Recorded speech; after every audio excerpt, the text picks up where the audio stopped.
স্বৈরাচার হাসিনা সরকারের পতনের পর জনগণের অধিকার প্রতিষ্ঠিত হয়েছে উল্লেখ করে এবার দেশ পুনর্গঠনে সবাইকে ঐক্যবদ্ধভাবে কাজ করার আহ্বান জানিয়েছেন প্রধানমন্ত্রী তারেক রহমান।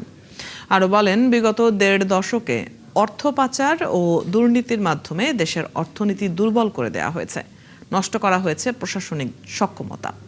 শনিবার চাঁদপুর সদর উপজেলার বিশ্বখাল পুনঃখনন কাজের উদ্বোধন শেষে এক সমাবেশে তিনি এসব বলেন। আরও বলেন, খাল কাটা কর্মসূচি সফল হলে গ্রামের পাশাপাশি শহরের মানুষও এর সুফল পাবে। জনগণের সমর্থন নিয়েই এসব পরিকল্পনা বাস্তবায়ন করবে বিএনপি সরকার। বিভিন্ন জায়গা থেকে একটি গোষ্ঠী বিভ্রান্তি ছড়ানোর চেষ্টা করছে। এ ধরনের অপপ্রচারে বিভ্রান্ত না হয়ে সবাইকে সজাগ থাকার আহ্বান জানান।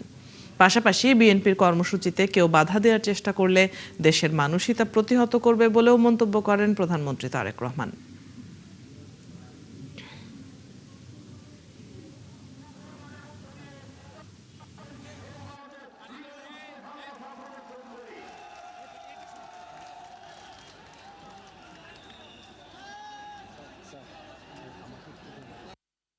রাষ্ট্র গঠন বা দেশ গঠন করতে হবে। দেশ গঠন যদি আমরা করতে না পারি তাহলে বিশ্ব থেকে আমরা পিছিয়ে থাকব।